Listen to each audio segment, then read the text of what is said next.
ये बहुत अरसा पहले की बात है कि एक गांव में एक प्यारी बच्ची वसिलिसा रहती थी। एक दिन उसकी माँ ने वसिलिसा को एक अनमोल तोहफा दिया। ये एक छोटी सी कपड़े की गुड़िया थी, जो देखने में आम सी गुड़िया थी। साथ ही उसकी माँ ने उसे एक नसीहत भी की। वसिलिसा, इस गुड़िया का खास ख्याल रखना। हर रात इसे दूध और बिस्किट खिलाना। जब तक तुम ऐसा करती रहोगी, तब तक ये गुड़िया हर परेशानी में तुम्हारी मदद करती रहेगी। वसिलिसा ने अपनी माँ की बात पर अमल किया। वो हर रात इस गुड़िया को सोने से पहले दूध और बिस्किट खाने के लिए दिया करती थी। कुछ अरसे बाद वसिलिसा की माँ शदीद बीमार हुई और इसी बीमारी के सबब वो दुनिया से रुखसत हो गई।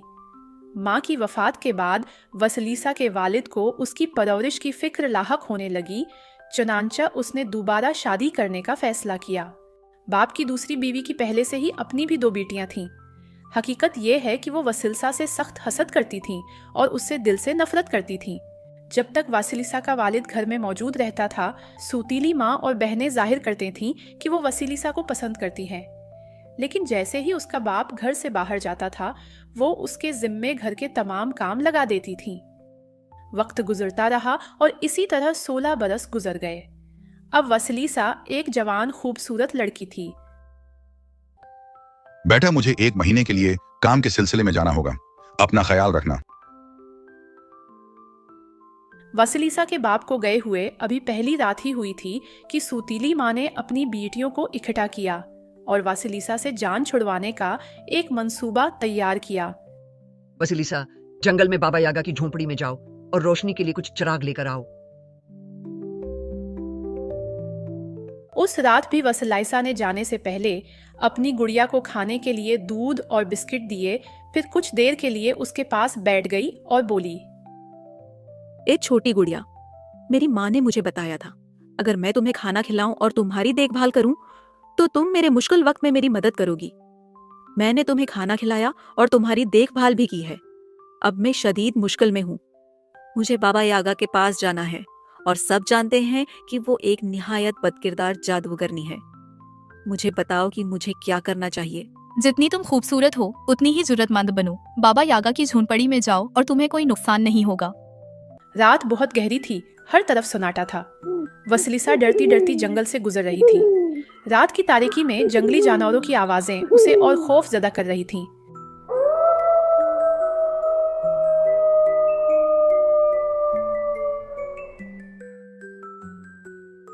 जब वो एक टूटे हुए दरख्त के करीब पहुंची तो उसे सामने एक अजीब सी झोंपड़ी दिखाई दी, जो यकीनन बाबा यागा की थी, जो कि एक खतरनाक चुड़ैल थी। ये झोंपड़ी मुर्गी के पैरों पर ऊंची खड़ी थी। ये खौफनाक झोंपड़ी खुद चल सकती थी। ये इधर उधर घूमती थी और लोगों का पीछा करके उन्हें उठा लेती थी। इसकी 2 सामने वाली खिड़कियां ऐसी लगती थीं जैसे कि कोई आंखें गुस्से से घूर रही हों, और इसका दरवाजा एक डेओ के मुंह की तरह खुला हुआ था। वो दरवाजे की तरफ बढ़ने लगी। अचानक उसके सामने मौजूद दरवाजा खुद ब खुद खुल गया। झोंपड़ी के दरवाजे के करीब एक दुबला पतला कुत्ता बैठा हुआ था, जो एक पुरानी सी हड्डी चुबा रहा था। वसिलिसा ने उसे सैंडविच के टुकड़े देते हुए कहा, ये शायद ज्यादा ताज़ा नहीं है, लेकिन कुछ न होने से तो बेहतर है। कुत्ते ने फौरन वो टुकड़े हड़प लिए और अपनी जुबान से होंठ चाटने लगा। वसिलिसा को वहां बाबा यागा की एक नौकरानी नजर आई, जो बुरी तरह रो रही थी और अपनी आस्तीन से अपने आंसू पूंछ रही थी, क्योंकि बाबा यागा ने उसे बहुत ज्यादा काम सौंप रखे थे। वसिलिसा ने जिस रुमाल में सैंडविच के बचे हुए टुकड़े रखे थे, उसे झाड़ा और फिर उसने वो रुमाल बाबा यागा की नौकरानी को दे दिया, जिससे उसने अपने आंसू पूंछे और रोते रोते मुस्कुरा दी। ये मैं किसकी आवाज सुन रही हूँ? कौन आया है? इधर अंदर आ जाओ। लड़की अंदर दाखिल हुई तो वहां बाबा यागा बैठी हुई करघे पर बुनाई कर रही थी। उसके सफेद बाल उलझे हुए थे और उसकी नाक बहुत लंबी थी। जब वो मुस्कुराती थी तो उसके मुंह में लोहे के दांतों की कतार नजर आती थी। क्या बात ही भतीजी, तुम यहाँ कैसे? मेरी सूतीली माँ ने मुझे आपके पास भेजा है ताकि चिराग ले जा सकूं। तुम यहाँ मेरे करघे पर बैठो और बुनाई जारी रखो। मैं जाकर तुम्हारे लिए चिराग लाती हूँ। चुड़ैल फौरन मुस्कुराई और उसके लोहे के दांत चमक उठे। वो जानती थी कि उसकी बहन अपनी सूतीली बेटी से कितनी नफरत करती है। दूसरी तरफ लड़की करघे पर बैठ गई और बुनाई शुरू कर दी। सुनो मेरी बात, आग जलाकर पानी गर्म करो और ध्यान रहे कि पानी खूब खौलता हुआ होना चाहिए। इस बच्ची से मैं एक मजेदार खाना तैयार करूंगी।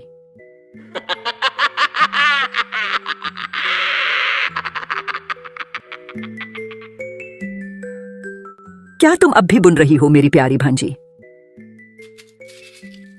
जी हाँ, मैं बुन रही हूँ खालाजान। वासिलिसा ने देखा कि एक दुबली पतली काली बिल्ली चूहे के सुराख को घूर रही थी। तुम क्या कर रही हो? उसने बिल्ली से पूछा। मैं चूहे की ताक में हूँ, बिल्ली ने जवाब दिया। मुझे 3 दिन से खाने को कुछ नहीं मिला। कितनी खुश नसीबी है, वासिलिसा ने कहा, कि मेरे पास थोड़ा सा पनीर बाकी है। उसने अपनी जेब से पनीर निकालकर बिल्ली को दे दिया, जिसने उसे फौरन हड़प कर लिया। बिल्ली ने कहा, चुड़ैल तुम्हें अपने लोहे के दांतों से खाने का इरादा रखती है, लेकिन मैं जानती हूँ कि तुम्हारी मदद कैसे की जा सकती है। चुड़ैल एक मर्तबा फिर खिड़की से झांकते हुए बोली, क्या तुम बुन रही हो मेरी प्यारी भांजी?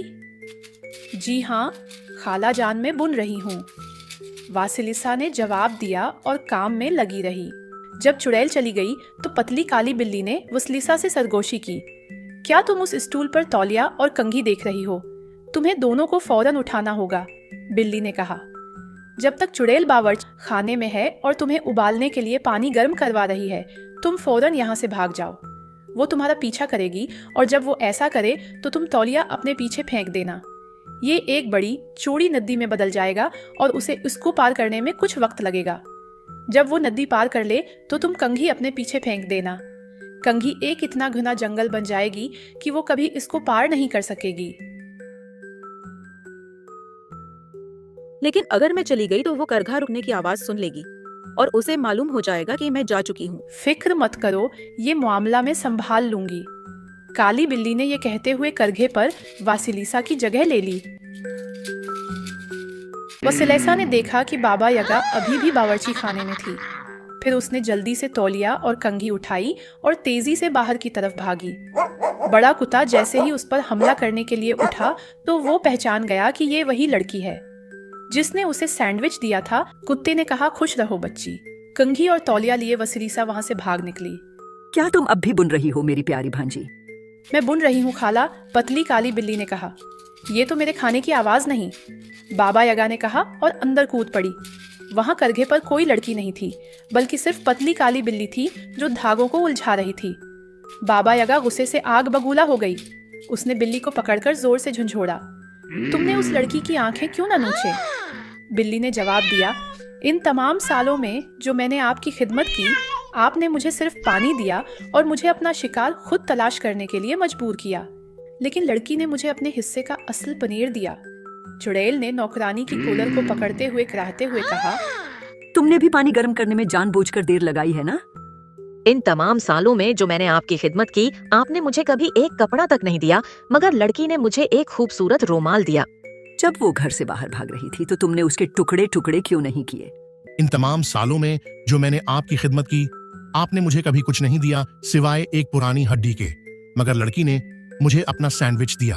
फिर चुड़ैल अपनी जादुई मोटर में बैठी और हवा में उड़ती हुई वासिलिसा की ताक में निकली। नीचे जमीन पर काफी आगे उसने जल्द ही लड़की को दरख्तों के दरमियान भागते हुए, लड़खड़ाते हुए और खौफ से पीछे मुड़कर देखते हुए देखा। चुड़ैल ने तेजी से भागती हुई वासिलिसा का पीछा करना शुरू कर दिया। जल्द ही वासिलिसा को अपने पीछे बाबा यगा की उखली की जमीन से टकराने की आवाज सुनाई दी। घबराहट में उसे काली बिल्ली की बात याद आई और उसने तौलिया अपने पीछे जमीन पर फेंक दिया। तौलिया बड़ा और बड़ा होता गया और गीले से गीला तर होता गया और जल्द ही लड़की और बाबा यगा के दरमियान एक गहरी और चौड़ी नदी खड़ी हो गई। ये नदी जादुई थी और इसको अबूर करना नामुमकिन था। तब बाबा यगा ने अपनी तमाम गायें इकट्ठी की और इन्हें नदी की तरफ हाँकने लगी। तमाम गायों ने नदी का सारा पानी आखिरी कतरे तक पी लिया। बाबा यगा अब दोबारा से अपने शिकार का पीछा करने लगी। फिर वासिलिसा को अचानक याद आया कि बिल्ली ने कंघी के बारे में किया कहा था। उसने कंघी अपने पीछे फेंक दी और कंघी बड़ी और बड़ी होने लगी। इसके दंदाने एक घने जंगल में बदलने लगे, जो इतना घना था कि चुड़ैल इसमें फंस गई। चुड़ैल अपने दांत पीसते हुए, गुस्से और मायूसी से चीखते हुए आखिरकार पलट गई और अपनी मुर्गी के पैरों पर खड़ी झोंपड़ी की तरफ वापस चली गई। थकी हुई वासिलिसा आखिरकार अपने घर पहुंच गई। वो अंदर जाकर अपनी सौतेली माँ का सामना करने से डर रही थी, इसलिए वो बाहर शेड में इंतजार करने लगी। वसीलिसा के बाप को इत्तेफाक से उस दिन जल्दी वापस लौटना पड़ा। इस बार लड़की को कोई डर नहीं था। उसने अपने वालिद को देखते ही सारी कहानी सुना दी जो उसके साथ पेश आई थी।